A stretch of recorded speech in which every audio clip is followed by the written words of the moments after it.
Welcome. You're listening to Cape Haunts Till Dawn. The community of Membertou is a thriving First Nations reserve in the heart of Cape Breton. Over the years, it had its struggles within and outside the community.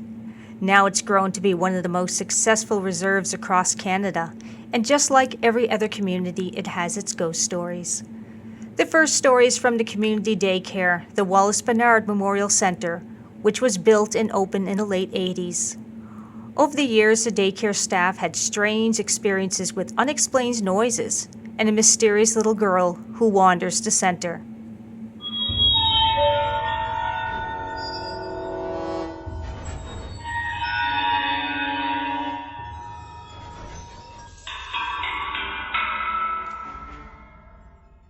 My name is Dolores Francis, and I work with the K2 children. I worked here for altogether maybe 25 years. This one time, Anita and myself, we were here by ourselves, and we were just waiting for someone to come over and pick up a check or whatever, something. So we had everything all closed up. We had the shutters locked. No kids were here. It was just us two. We're just waiting. So while we were waiting for this person to show up, we were talking and laughing and going on, and then she stopped all of a sudden. Anita stopped, and then she said, "Is there any kids here?" And I said, "No." So she said, so we went to go check in the K2 classroom, and it sounded like someone was bouncing a ball.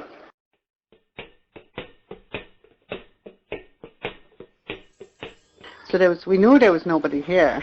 So we went in there, we checked, and then that was okay. So while we were checking, the door in June's classroom, not June's class, the K4 classroom, it was shaking. It was shaking, and no windows, and the shutters were all closed. And we were freaked out. We were close together, so we went around this way to check who was here, to see. We know nobody was here, and we could see the door shaking. Was it making a sound? Yeah, it was even banging so it was shaking. So we took off, we ran back into the K3 room, and sat there. But then we went to check, we didn't see nothing, we just heard stuff, and we know all the shutters were closed, there was no wind, no breeze, nothing. So we went back in, and that person came in to pick up his check or whatever, and everything stopped.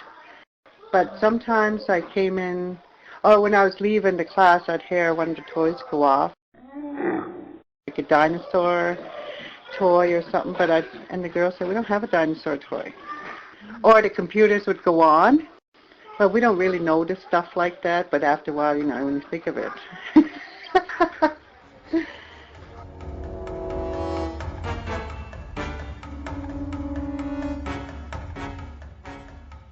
I was working in the K3 room, and it was nap time. And I thought there was a child in the hallway here in between the two classrooms, the corridor there. There's a light switch, but the light was going off on, off on, off on. So I thought one of the kids came out of nap and was playing in the hallway, just flicking the light. But when I went out to see, there was nobody there, and it even went off on again. So I didn't see anything, but I was like, "Ooh, okay, that's weird." And then another time I was opening, probably about 6 or 7 months ago, and when you open, we have the shutters shut. So I came in to grab the bag to get the locks when we go outside. So I opened up that door over there, that door. And when I opened it, I know I opened it, and I heard it close behind me. And I went outside, and it was closed. And I came around, opened up all the windows, and when I came back, there was a rocking horse holding the door open. That wasn't there. I was like, "Oh, okay." And I just left it at that. I didn't see anything. I haven't physically seen something move, but I've seen where I thought I saw a child walk by, and then there'd be nobody there. You just see a flash, you'd be like, "Oh," and then there's nobody. Our kids talk to the people that are there. So is that kind of a common thing, Yep. since you do? Yeah, that they'll see somebody and they'll be talking, and they'll be talking to Julie. Is that the name they use? That's the name. Well, that's one little girl uses Julie, so I don't know if that was really her name or not. And I know when they take pictures, there's always orbs. when they take like pictures in the dark. We took pictures in this room one day just to see. We took about 5, I think, and it was all orbs. We used to have the longer knob, and they would always click. Click, click, click, click, click, like somebody was trying to get in or out.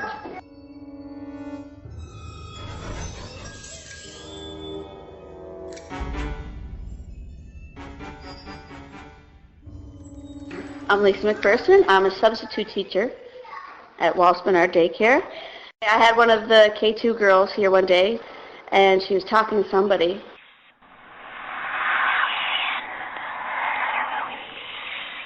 And I go, who are you talking to? And she pointed at the window. So then she took my hand, she came, and I go, who's there? And she said, Julie. I seen a black shadow one day in the corner of my eye. I was just sitting in the K3 class, and I seen something come by the little window over here, and it looked like one of the kids were walking by, so I came around to look, but there was not a child over on this other side. It was just like, I just seen the top of the head. It was just like a black shadow. And then I ran back in the other room. That was some of the staff from the Wallace Bernard Memorial Center, Dolores Francis, Tracy Ardell, and Lisa McPherson. While conducting one of my interviews at the Membertou Daycare, my microcassette player went dead for a moment, even though I just put fresh batteries in before I left. I replayed back the interview and I can hear the sound of a young girl in the background and a woman's moan. At this time of the recording, the children have already left the daycare center.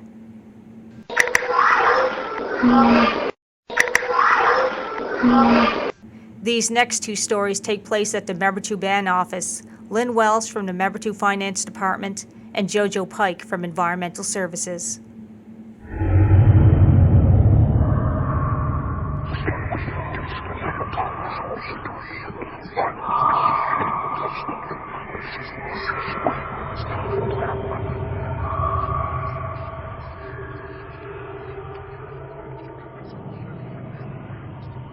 Working at the band office one afternoon in the finance department, and one of my co-workers, for the story's sake, we'll just call him John. Anyways, John walked into the room, and with John came another man. A man came in walking behind him, and they both stood at the doorway. John started having a conversation with me about work and stuff, and I kept trying to interrupt him to find out who was the man standing next to him. And finally he finished talking, and I said, who's this person? And he said, what person? And I looked, and the person had disappeared, so.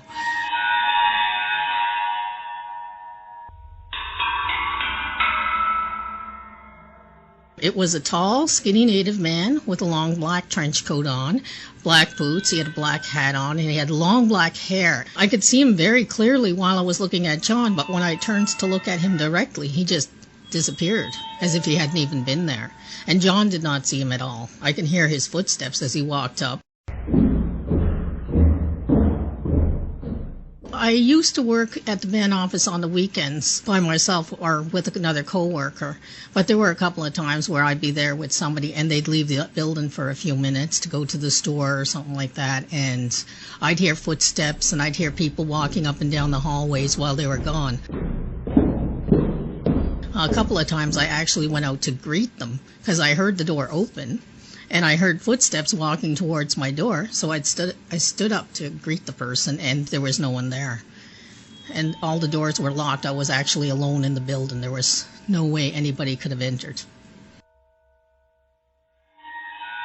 We had just finished locking up for the day, and I was the last one. Everybody had gone for the day, and someone had called my name. I was sitting there, and somebody said, Lynn!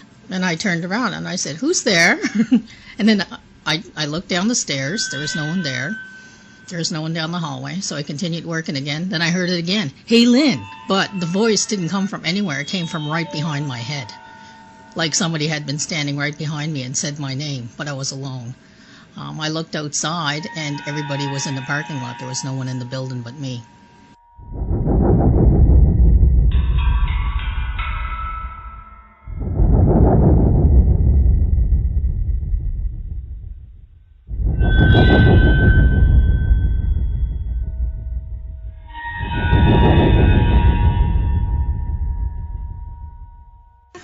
Well, one night I was working in the band, Abby, and I left when on break. When I come back about 9 o'clock, I come up over the to the main floor, And I was standing there looking at the wall, and there was my shadow and another shadow there, and I waved, and the other shadow didn't do nothing. And then I went right back up the door and locked it up.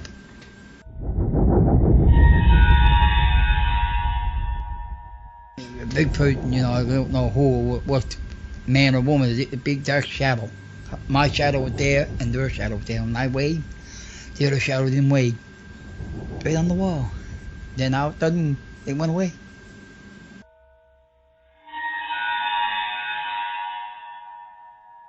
No, I heard weird noise and that in there. A weird noise and then like banging noise, like, and nobody in the building, only me. Did a thing like that.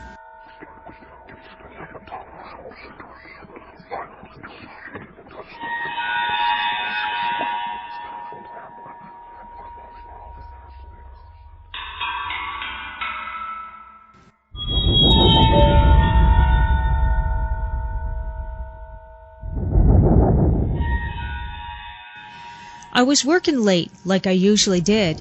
I just finished All Request Friday show. I was kind of tired, but as procedure went, I had to check all the equipment before I left and locked up. It was a quiet night. The janitor's staff downstairs left early. I even checked around the station during my breaks. The doors were locked. The lights were off. So I went back upstairs in the old attic where my station was. I looked at the computer to see if it was on before I left. I had this feeling I had to turn around to look at two chairs behind me. They were stacked up on top of each other. Then right in front of my eyes, one of the chairs jumped up and went back on the stack.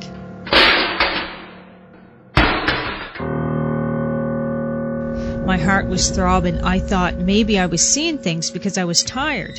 So I turned back at the chairs again, and I saw a big and very black shadow ball go down the stairs.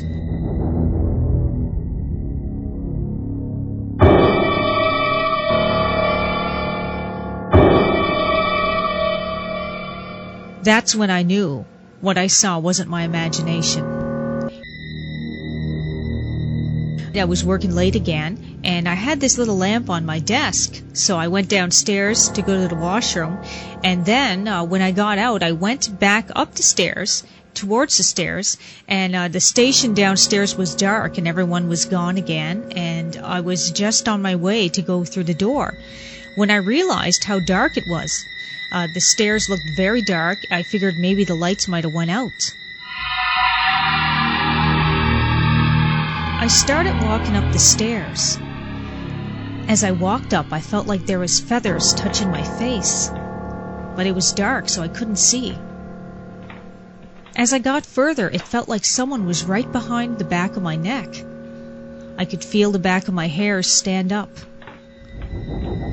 I didn't dare turn around once I got to the top of the stairs. The lights were back on again. So I waited till I walked away from the stairways. Then I could finally turn around to see what was behind me. And I turned around and I saw a huge black shadow. It was like a big black, like dark. It was so dark, it was darker than night even. And I never seen anything like this before. It was moving in a circle. It had these whitish ribbons inside of it, and they were kind of moving around as it twirled. I was surprised because I turned on the light and I could still see the shadow, and it was still moving around. And that's when I realized that's what I was walking through on my way up the stairs.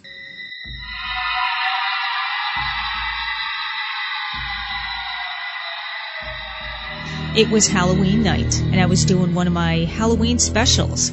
I was with my sister in the station, and we were going to a Halloween party afterwards. I told my sister my boss might be dropping by soon because he wanted to take part in a Halloween special. It was a quiet night again, and the janitors finished cleaning the floors downstairs. Everything looked clean, and everything was locked up. Then I made a joke while I was on air. I was telling ghost stories and said, hey, maybe a ghost will come visit me at the radio station tonight. And afterwards, I heard the door slam, and someone with sounded like big boots. Really, like even the floor was like thumping when they were walking around downstairs. And they're walking around just right near the station door. I can hear them. And me and my sister jumped up right away, ran down the stairs, and as I was just about to open the door, I realized no one was even there. The floors were still clean. Me and my sister just looked at each other in shock.